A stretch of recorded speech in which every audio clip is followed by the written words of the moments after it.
Okay, the good news is that 14 students have completed the first 2 assignments and sent them to me. And I've been able to open up, print out, and grade every single one of them. So whatever you are doing in terms of sending me assignments, you're doing the right thing.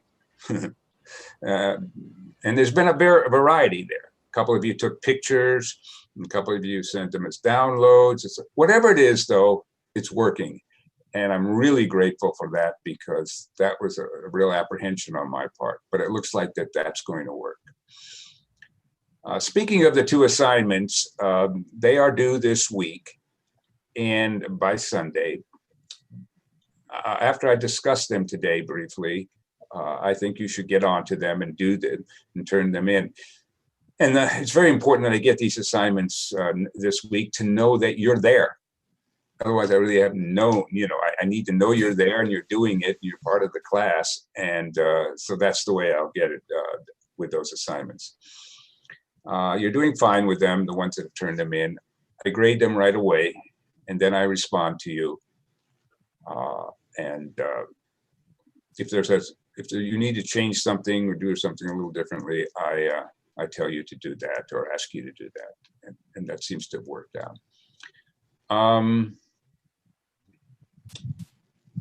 Okay, all right.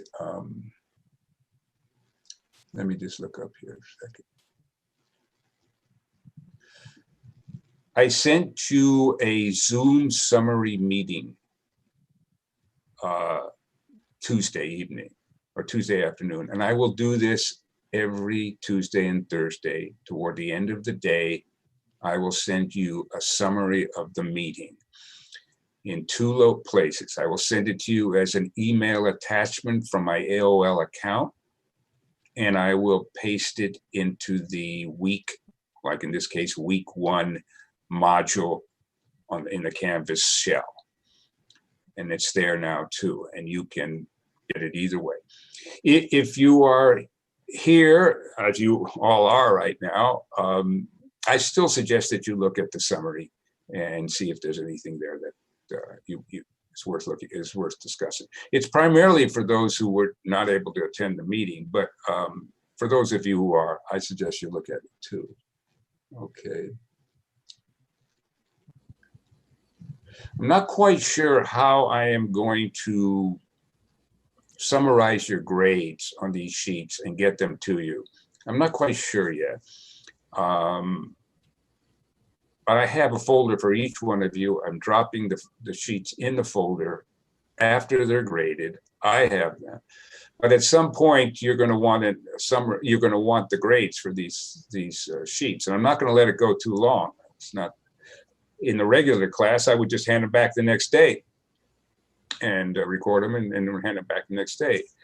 Well, I don't know. Maybe I'll let it run up to 10 sheets or 10 assignments, and then send you each the grades or the points for each assignment.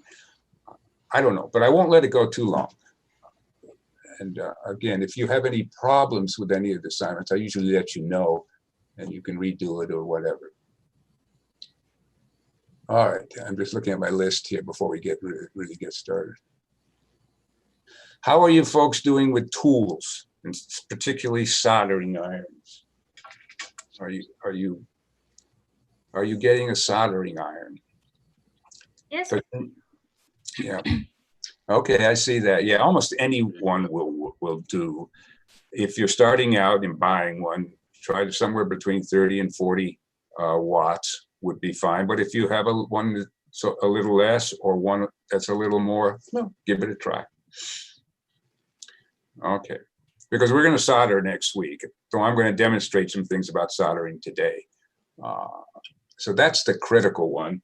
The other is the solderless circuit board, which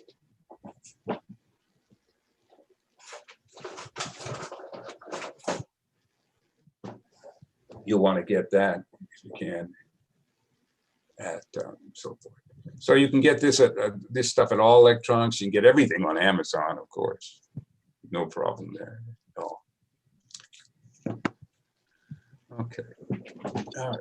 You know what I did in the in-person classes, every meeting, I started out by demonstrating a little project that we built, or that not we, I built, quite frankly, and give the students an idea of what can be built and what can be done. And I have well over 100 of these on boards, 6x9-inch clip boards. And it's pretty nice. And they're all in the, not all, and of the 190 of them are at school. I've taken some home, and I will continue to do that. So I'm going to try to keep with that, and I'm going to show you a little project that I think you might find interesting. Let me see if I can do this for a second. All right, let me see. Can you still see me? Yeah. Yeah, okay. All right, I'm going to hold this up and see. All right. This was the very first project, solder project, that's built in my class last semester, and actually the semester before. This is a Tesla coil. This is a tiny little baby Tesla coil, smallest one I've ever seen. A Tesla coil is a coil that will transmit power wirelessly. So it has a little piece of wire coming up here that will transmit power. And when I turn it on, it glows purple. You can't really see that well, but you see it glowing, and you've got this little wire sticking up. Now I'm going to take a fluorescent bulb and bring it close to the wire here. Just a second. And I don't know if you can see, it's glowing now. The bulb is actually glowing. It's wireless, though. It's not touching. It's not plugged into anything. So this is a really cool project to get your juices flowing and so forth. Darn thing cost about $4 or $5. That's all it cost. China, of course. And maybe later on we'll build something like that. I don't know. We'll see. And usually what happens when I show that to class, the students clap. Okay, never mind.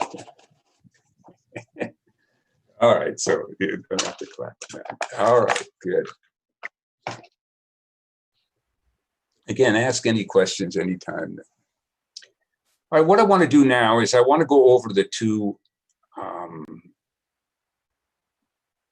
assignments. Again, a number of you have done them already, but I want to go over them and explain to you what's going on with the resistor color code and with this K&M sheet. And to do that, I want to work on it in front of me here on a table, on a whiteboard. And I'm going to put the whiteboard down here, and I'm going to go over it.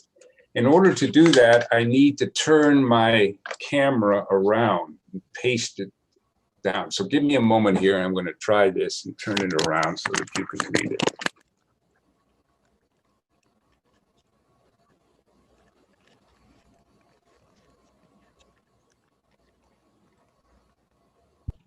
Hang on a second, let me. All right. Now, I want to see if you can read this. Can you see that right? I mean, correct? It's not Yes. upside down or backwards or anything like that? Okay, good. Yeah. All right, good. And so all right, let me talk to you about the resistor color code. These are resistors. You should have them in your packet. Well, I know you have them in your packet. You can see what they look like. They're little components that have colored bands around them. The resistor is probably the most widely used electronic component we have. It's a simple little thing, and it's, again, I should say, widely used electronic component. Okay. A resistor resists current flow or electricity. Current flows through the resistor, but how much current flows depends on the value of the resistor, measured in ohms. The higher the resistance value, the less current that flows. The lower the resistance value, the more current flows. Current always flows, or electricity always flows through the resistor. It's just a question of how much.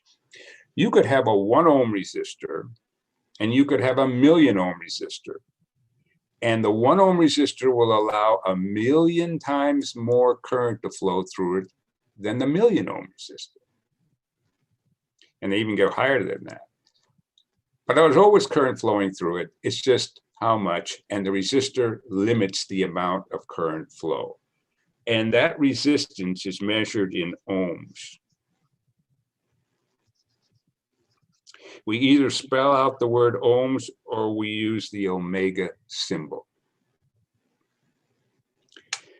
Now, instead of writing the value of the resistor on the resistor body itself, because the body is so small now, we use colored bands as part of a code.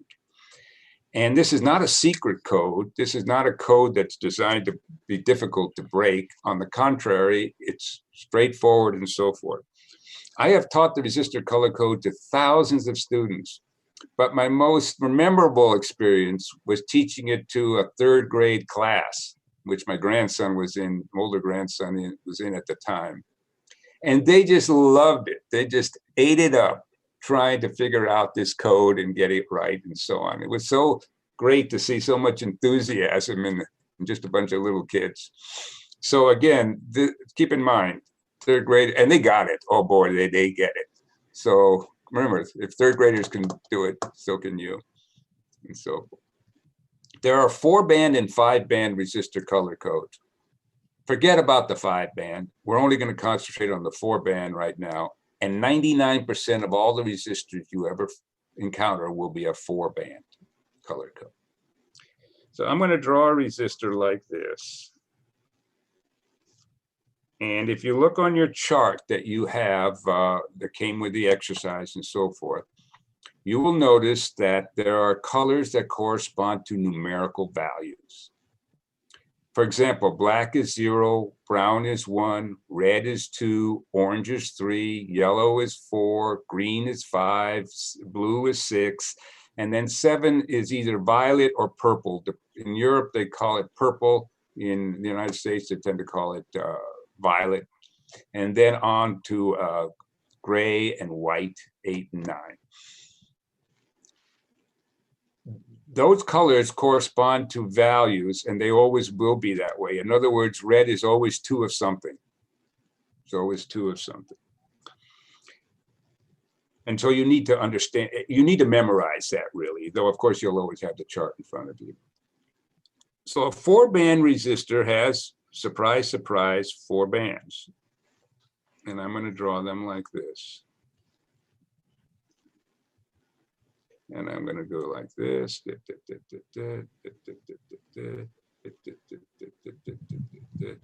then we'll go like that. And so this will be band 1, this will be band 2, 3, and 4. So the first question you have to ask yourself when you pick up a resistor and hold it in your hand is, well, which is band 1? Which is band 1 rather than 4? And there are 2 ways to know the answer to that. One is that band 1 should be closest to the edge. There should be a closer to the edge than band 4. The other is that band 4 at 99% of the time will be either gold or silver. And gold and silver are never in the first band. So if you pick up the resistor and start thinking, okay, what have I got here? I've got a gold, what's that? Oh, stop. Turn it around and start from the other side.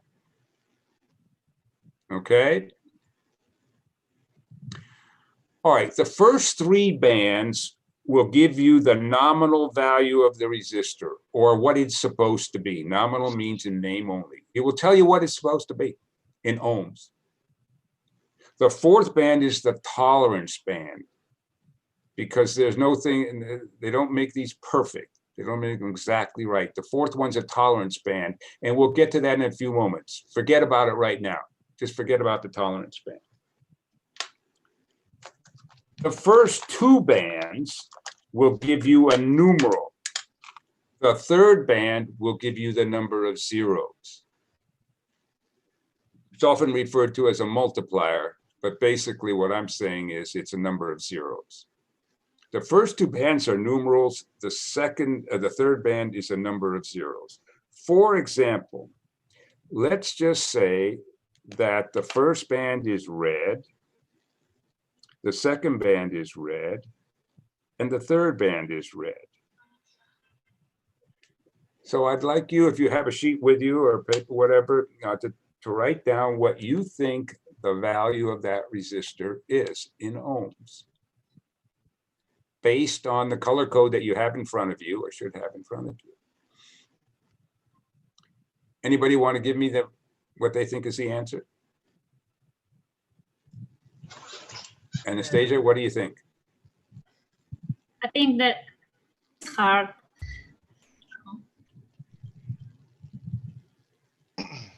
Okay, here, let me put it this way to you. Frankie? It's 2200.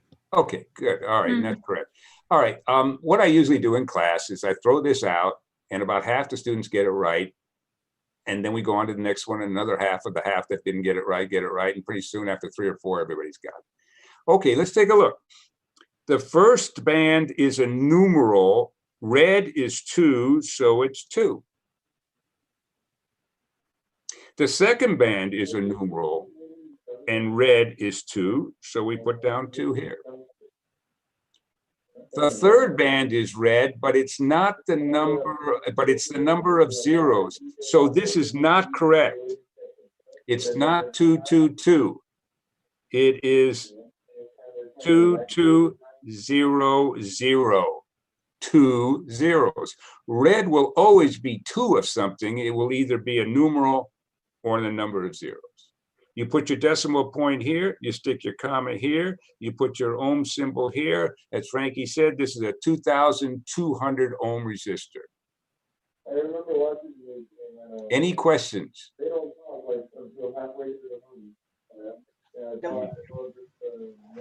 Hang on a second. It's easier to erase it this way. Okay, let's try another one.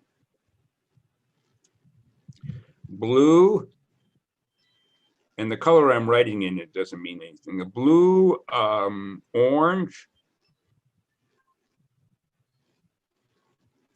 yellow. Blue, orange, yellow. So see if you can come up with the answer to that one. Blue, orange, yellow. 6. 6 3 0 0.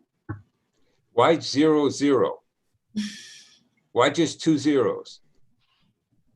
Look at the yellow. What is it? Yeah, there's a big difference. If it were money, you'd be you'd want another. All right, let's try it. Let's see. You're right. Blue is 6, and it's a numeral because in the first band it's a numeral. Orange is what? 3. 3, and it's a numeral because it's in the second band. So we have 6 3. Yellow is what value? 4. 4, but it is not this. It's not this because it is the number of what? Zeros. Zeros. 1 2 3 4. Put your decimal point, get your commas in there. This is a 630,000 ohm resistor. Okay. Any questions? No. This is not hard. It's not hard. Not supposed to be hard. All right, let's try brown. Well, I don't want to use that color. Oh, Let's try brown, That's bad.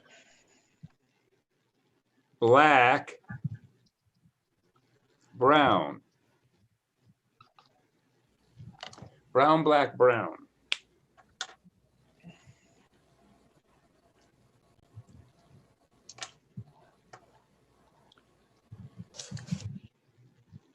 Anybody want to give me that answer to that? John, Alan, can you get me?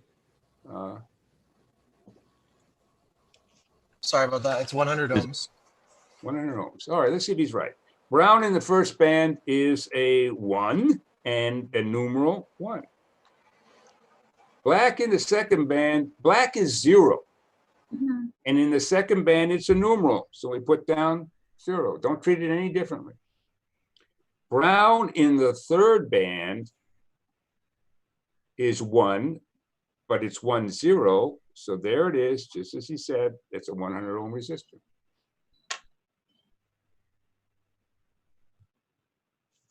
All right, let's try a couple more. So let's say we have blue, green, orange. Blue, green, orange. Ryan, Yeah. are you in your spaceship there? Yes. I really think that's cool. What did you think we got here? What do you want to do with this? Oh, 65,000. yeah, the 100. Blue, green, orange. Yeah, it would be 6, 5. And it would be 3 zeros. 3 zeros. 1, 2, 3. Right. There you go. 65,000 ohms. Think of those third graders. Yeah. Ohms created by a. All right. Good for you. Let me try. Let me a couple more here, and then we'll be almost done. All right. So let's try green. Whoops. Green, red, black. And treat it, I'm sorry, it didn't come out very well written out there. But anyway, it's green, red, black. Andrew, what do you think?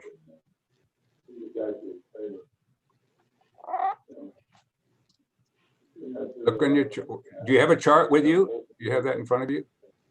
All right, so unmute here. Sorry, 52. Chart's in front of me. Okay, so he has 5, green is 5, and the first band is a numeral. There it is, good. Red is 2, and in the second band, it's a numeral. Now, what is black? Times 1.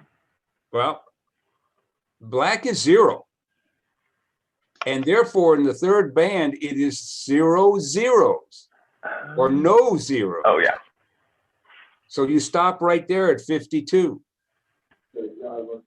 Black will get you nothing in the third band, but we want that because this is the way to get below 100 ohms. So this is a 52 ohm resistor. Now, let's try this. Let's keep the first 2 digits there. And let's make the third one silver. If you look at your chart, what do you think is going to happen? We know that this is still 5-2. That hasn't changed. Silver in the third band, not the fourth. Forget the tolerance. Third band. What does it tell you to do? Move the decimal point to the 2 times to the right. Sorry, 2 times to the left. 2 times to the left. Okay. All right. Then let me do this. Let's start. What does gold tell you? No, never mind. That's not right. What is a gold? Let's make it gold. What does gold tell you? That it has a tolerance of plus or minus 5%. No. We're not talking about the fourth band. We're only talking about the third band now. Down at the bottom of the chart. Let me get it. Divided by 10. Yeah, it's 5.2. This can be a little confusing. That's why I want to clarify it here. Just a second.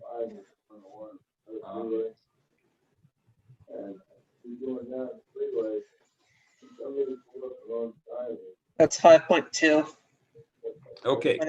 If it's gold in the third band, you move the decimal point, which you understood to be here, over 1. and you get just what you said, 5.2 ohms. It's a way of getting it down below 10 ohms.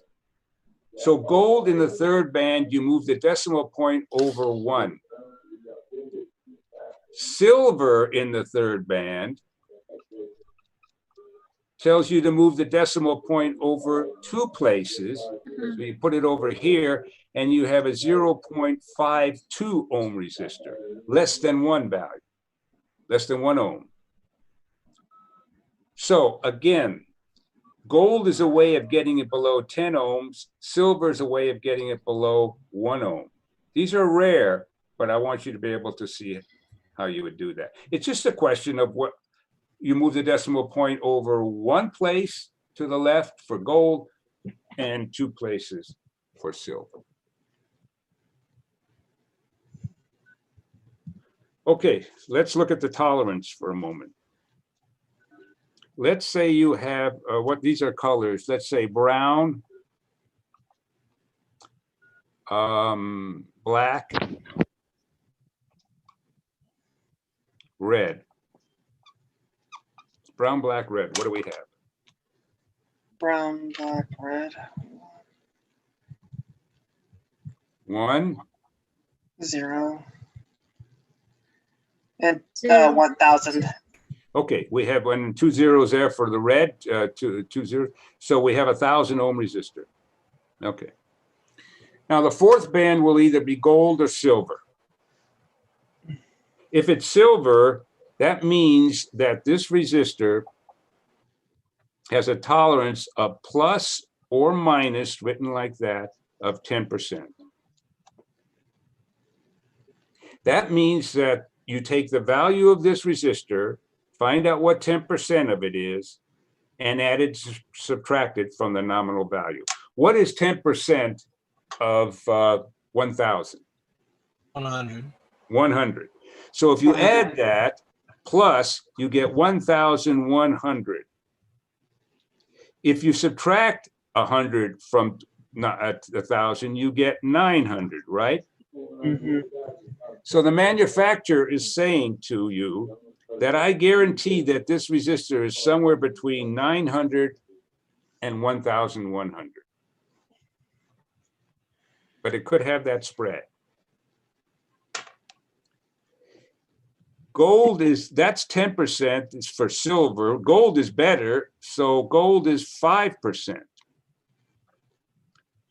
And gold means take 5% of the value and plus and minus it. What's 5% of 1,000? 500. Sorry, No. 50. 50, okay.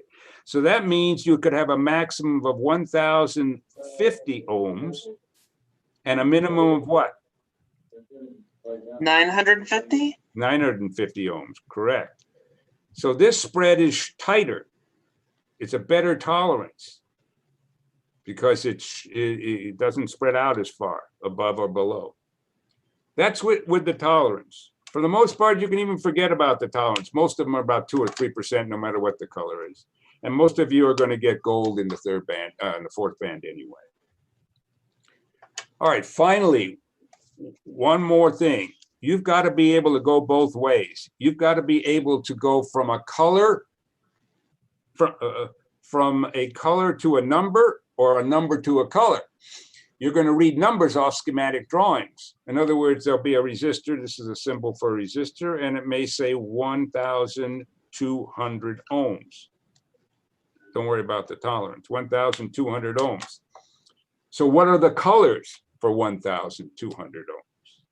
It's just a matter of going the other way. So what would be the first color here? 1,000. Brown. Brown, Brown, red. Red. red, red. Red. Okay. You'll probably do that more than go the other way because you're going to be reading off of drawings and you're going to be saying, okay, there it is. And we'll go for it. That's not all we can say about the color code. There's slightly more to be said about it, but I think I've covered about 90% of it. And I think you should be able to tackle that. And again, there's a discussion of it that you can look at. Any questions? All right, then let's look at the other assignment, which is K and M. K and M. And when I say K and M, I mean a lowercase k and an uppercase m. And these are metric designations where K is 1,000 and meg is a million. And it's just a way of getting lazy and not writing a bunch of zeros down. If I told you that the salary for a job being offered was 68K, 68,000. which is pretty common to express it that way because they don't want to write out the zeros. Yes, that's my question. What would it be in units? And 68,000. right, you assume the decimal point is here. You move the decimal point, always move the decimal point 3 places to the right when you see a K. So you're right, it's $68,000 a year. That's what you're getting. What if you're getting, they said, well, this is a monthly thing or something. You'd say, well, okay, 6.8K. You're going to get that per month. What would That's it a be? lot of money. Yeah, it is, but okay, good. What would you do here? Multiply it by 12. Well, no, that's not the question. The question is, what does this mean? It's 6.8K. What's the unit value? Just like we did with 47K, you said 47,000. That's right. What's this? Oh, that's 68. That's 6,800. Right. You move the decimal point 3 places to the right. So you've got 6, 8. That's 1 place, 2 place, 3 place. There it is. That's all I'm asking you to do here. 6,800. When you see a K, you move the decimal point 3 places to the right. End of discussion, so to speak. All right, Meg. So you won the lottery and you got 43 meg, uppercase M. Whoa. 43 million. I can retire. That's right, 43 million, you can retire. So you move the decimal point, which is understood to be here. How many places to the right? With Meg? That's 6. 6 places. There you go. 43 million, wonderful. But your friend only got 4.3 meg in the lottery. Not bad anyway. Yeah, that's still a lot. So you move the decimal point, how many places to the right? 5. No. You always move it 6. Oh, yeah, that's right. With Meg, you move it 6. With K, you move it 3. So here we have 4. There's 1 place. 2, 3, 4, 5, 6. You put your decimal point in, you stick your comma in here, it's 4,300,000. That's still a lot of money. It's still a lot of money, right? Now, there's more to be said about K and M in all of this, but that's basically what it is for the first activity or the first assignment. Are there any questions?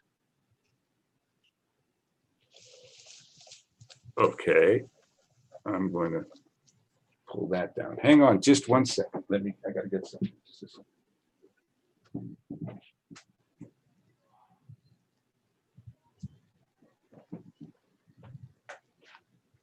Okay. So again, to recap and to see where we're at in our discussion, we have, if you did not get your materials by the end of the day, let me know and just email me and let me know. You are turning in your assignments, and so far of the 14 of you who have turned in assignments, you've done, I got them. I could download them. I did it just like I wanted. So that's great. Just keep doing that. Tools, again, the main thing is a soldering iron, as you'll see in a moment. I'm going to demonstrate something with that. Discuss the 2 assignments. I expect you to get those in soon because, again, I want to make sure you're still with us and in the class and so forth. check your Valley College email every day and check your Canvas shell every day. It changes slightly. And so look it over carefully and say, oh, well, I saw that last night or a couple days ago. No, check it over carefully. I've gone ahead and published, I think, the 3rd week so that you get an idea of what's coming up.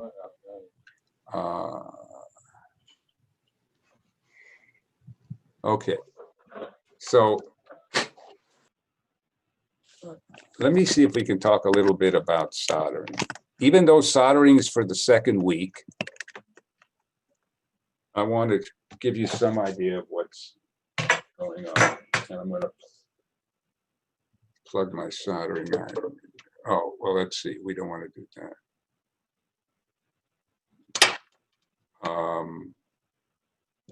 Yeah, all right.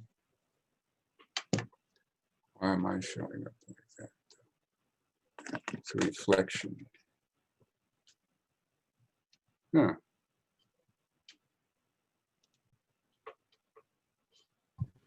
Can you see that? Oh, let me see. Should I make this up a little?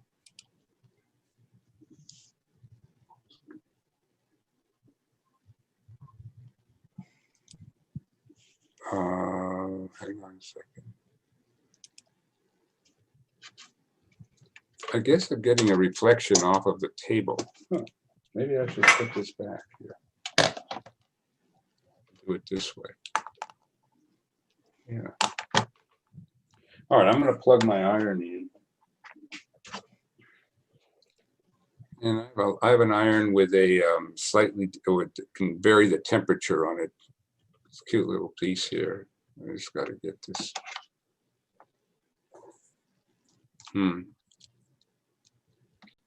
Okay, it's going to get hot. And that's one thing you want to remember. One end of the soldering iron is hot, or will get hot, very hot. Okay. You have a solder kit. Looks like this. Basically have 2 things in the solder kit. You have a manual. There we go. And you have a bunch of parts, a bunch of components. I want you to spend time between now and next week reading or looking over the manual. I don't expect you to read all of it, but I want you to look it over. And it's going to talk to you about how to solder. And I will send you a summary of today's activities and outline a little bit more about soldering.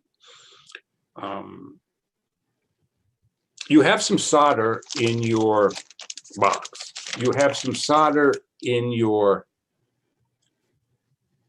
kit in this little tube, and you have some solder in a bag that I sent you. They're different, actually. The solder in the tube is lead-free. That's good. It's a little harder to work with and requires a little more heat than the other solder. This solder is the traditional solder, which is leaded solder. You can use it. That's why I gave it to you. You're not going to die. If you use it constantly, forever, the guys in particular, if you continue to use this, your hair is going to look like mine, which is mean you're going to lose your hair. Okay. At least, maybe that's the reason. I don't know. I've got a twin brother. I've got an identical twin brother. He's lost his hair too, but he doesn't solder. I don't know. Maybe it's... I think that might be a more of a genetic problem. Just saying. Nah, I think you're probably right. Okay. But anyway, use either one to practice your soldering. Soldering's fun, as long as you don't have to do it 8 hours a day. And I've been in environments where people do it for 8 hours a day, and it's not so much fun. But actually, it's kind of fun.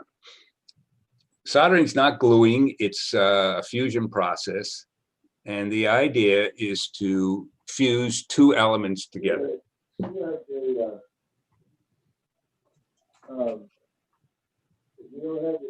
What I'm going to do is take my little third hand here and look at the circuit board that came with your project. I'll explain more about what a circuit board is and how they're made and whatever later, but this is a circuit board. It's a two-sided circuit board, and one side will be what's called the component side, and the other is the solder side. Who have I got on the phone there talking? If you could hold off. Is that, I'm not quite sure who that is. Okay. The component side is the one that has the printing on it. And that's where you put the component. You put the component on the component side, and then you stick the leads through to the other side, which has solder pads. Okay. Why is this? Which has solder pads. There we go.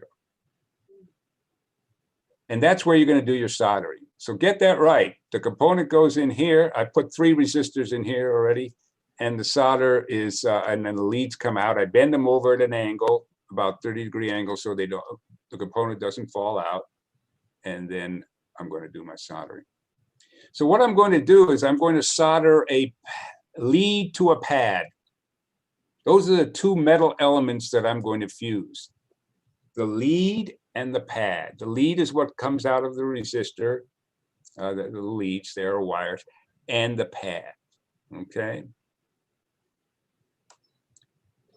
So there is a 4-step process in soldering. 4 steps. And if you follow those 4 steps, you'll be fine. I don't know what you, how well you can see this, but I'm going to talk it through anyway. It's always a good idea to keep solder on the solder tip. That's called tinning, and it's always a good idea. And this particular iron is brand new. So you'll want to use a sponge or something to clean it off from time to time, put some solder on it, keep the solder on the tip. The tip should be nice and shiny with solder, so don't hesitate to do that. I've given you a fair amount of solder, but I'm going to send you some more in a reasonably short period of time. Because we've got plenty of solder, there's no issue there. Again, watch out, it gets a bit hot. Doesn't get a bit hot, it gets real hot. Excuse me. All right. Here are the 4 steps. You apply the heat. You apply the solder. You remove the solder. You remove the heat. Let me repeat. You apply the heat. You keep it there. You remove the, you put the solder on. You let it flow. You remove the solder, you wait a long second, 1 second, and then remove the heat. All this should take place in about 4 or 5 seconds. So I'm going to go down here and I'm going to put the tip on the pad and bump it up against the lead. Professor, Yes, can you make your screen bigger? I hope so. Let's see. You can probably put it to full screen, I think. Yeah, it's still not there though, is it? Let's see.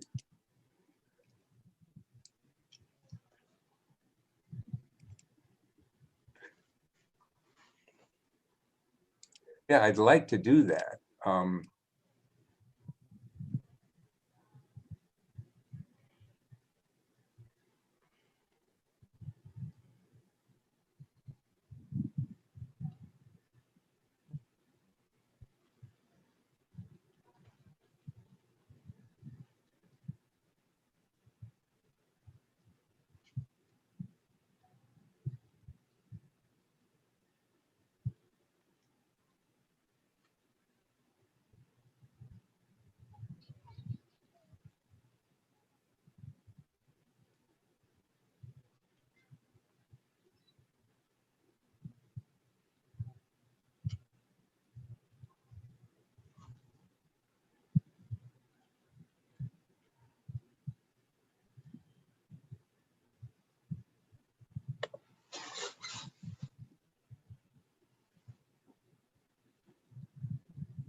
Is that professor muted? I can't see him.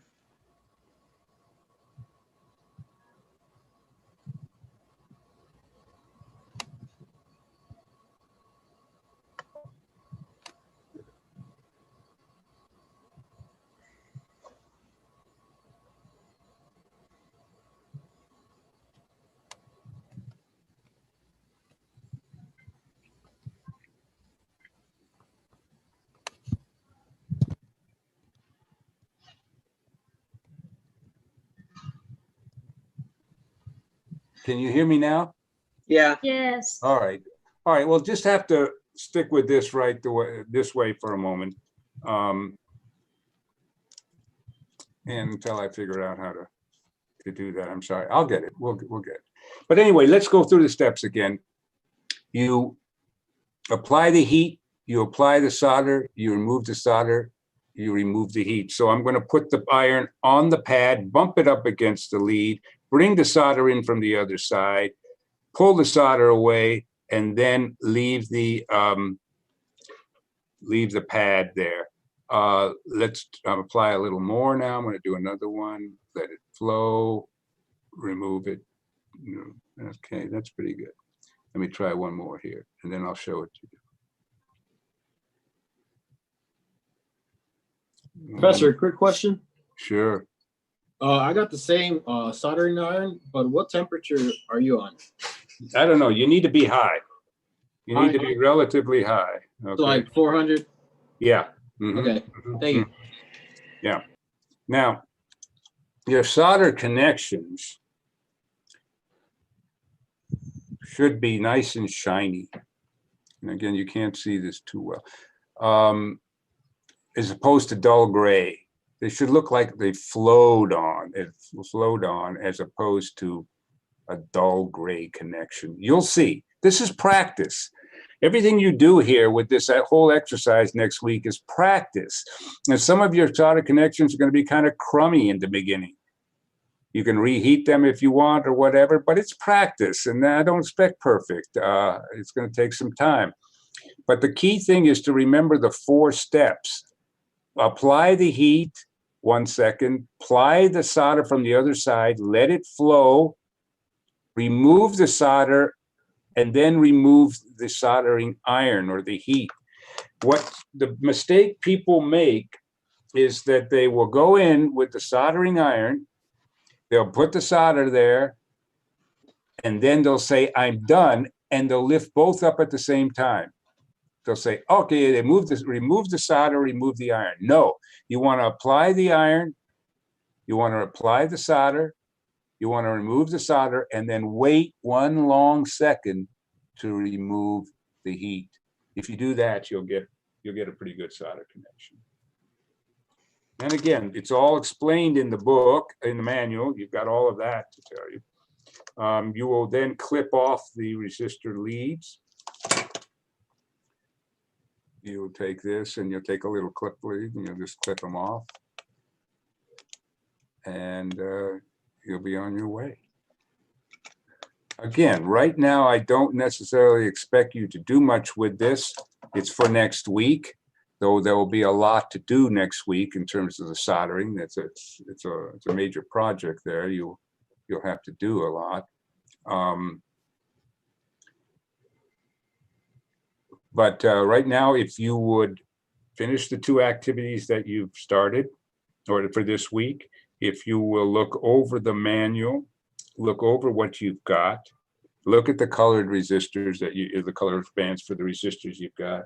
That is, get a sense of what you're going to be doing, planning ahead. This board in the practice soldering involves 2 aspects. One is just to practice soldering at different places, and the other is to actually build a project that will work. The 2 LEDs that are going to flash on and off when you're finished. And it's all, again, explained in the book. There is one thing that I do want to bring to your attention, and that is you'll be asked to strip some wire. Okay, you'll get wire like this, and it's insulated, and you'll be asked to strip it. And if you had a nice wire stripper, some of you got those little wire strippers, that's fine, but you can do it with your side cutters. You can do it with your side cutters. You just dig in a little bit near the end there and pull it like this, and off comes the wire. Where is it? There it is. You see it's stripped off here like this. Takes a little practice, but it's not that hard to do. So you don't need a separate wire. Just dig it in a little, but not too much, obviously, and it just strips it.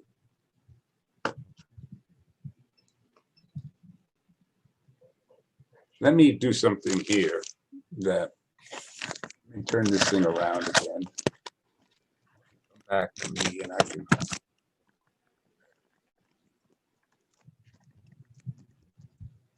This way I don't have to try to do a mirror image of it all. I can hold this up like this. It's probably a little better here.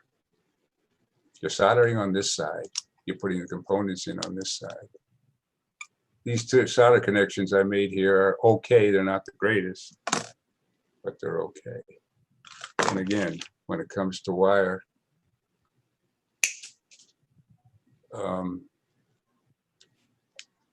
here it is. Here's the wire. And you just dig it in a little like that and just pull it out. It's all practice. This is all, I want you to understand something. Again, I've said it, but I'm going to say it again. With the solder project, it's practice. Practice makes perfect, but it's practice. So I don't expect perfect right now. You know, you have a worksheet to turn in with it, which just asks you a few questions. So do the best you can with it, I guess I'm saying. You're learning. This is the first time I've used this kit as a solder experiment for the first time. Normally I just give the students a printed circuit board and a few extra components, or a few components, and say solder, and we'll see what happens. But then I completely forgot that I had all of these kits. And I said, well, why not give them all a kit like this? So we'll try it. We'll see how it works. I think it'll be good. All right.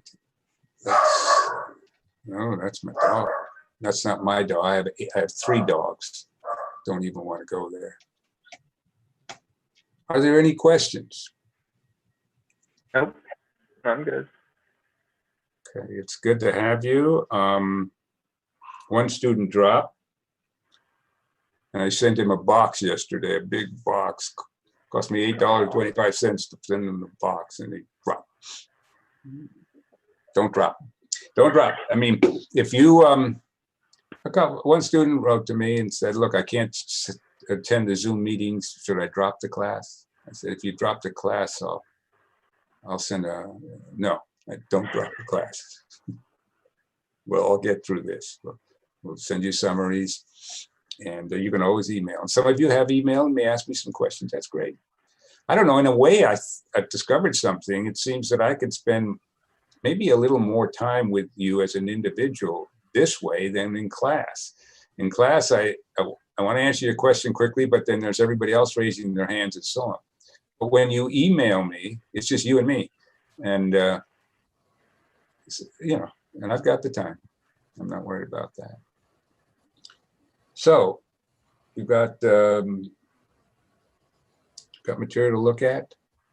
I've got to be careful of not trying to throw everything at you in the first few weeks, because you got the stuff and everything, and I want to get ahead, and we got to do this, we got to do this, and I got to remember it's 16 weeks, okay? And we're, you know, I keep saying to myself, take it slow, take it easy, you'll get there. First week, if you can send me those 2 assignments and they're coming through okay, and they seem to be, oh hell, I'm happy. I tell my wife, first week is a success. If we can just do that. Next week we'll solder, and then we'll get on to some discussion of electricity and so on, and you'll be making more stuff. You'll always be making something from then on. Not always soldering, but you solder the circuit board, we start putting together some circuits. Any other questions then? because I guess we're about through for the day, for this morning. I definitely will see you on Tuesday, next Tuesday. Thanks for coming. I mean, a lot of you came. I do. Quite good. Let me get a little more familiar with this Zoom, obviously. Just a second. Okay. Well, anyway, I've got to figure out how to make that larger. Okay, if there are no other questions right now, about half of us showed up. I mean, that's good, but it's, you know, there are half the students haven't shown up here. We'll see.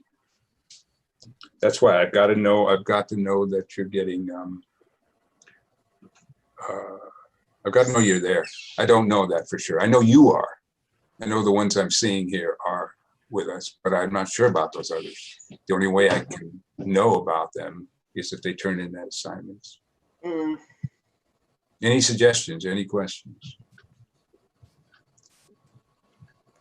I know one of my professors uses time that you're logged in Canvas as participation. I don't know how you can, I don't know necessarily if that's really tracked, but they say that you have to log X amount of hours a week. Yeah. I don't know if they can track that. Who they, who has to log that? The teacher has to log that? Yeah, the teacher can see each student and how many hours they put in the Canvas program. Mm-hmm.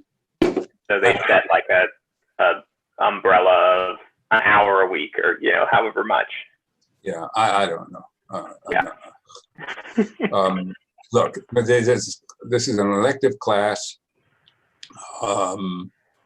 About half of you from past experiences will go on in electronics in our program. About the other half will say, thanks, it was great. I want to be a mechanical engineer, but I needed some electronics and so on. And others will say, and the most satisfying is students who literally fell into the classroom. They're walking around, their heads turning, they say, what's this class? I need 3 units to meet my 12-unit requirement.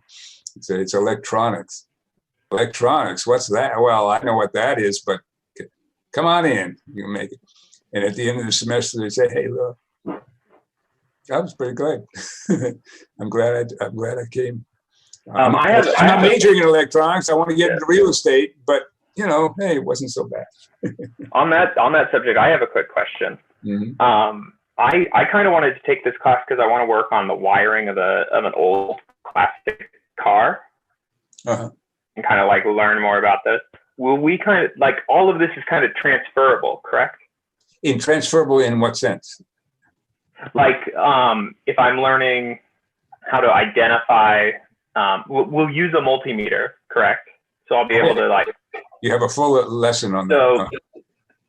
Yeah, so like if I want to learn why a certain part isn't working in the electronics of a vehicle, I can look at a wire diagram. I'll be able to like translate what these things mean through this class. Yes, by all means, sure, it's all there. And again, that little meter, you should probably keep that in your car or something like that in your car. And the wiring in most cars are color coded, and whenever you see a red wire, it means two of something.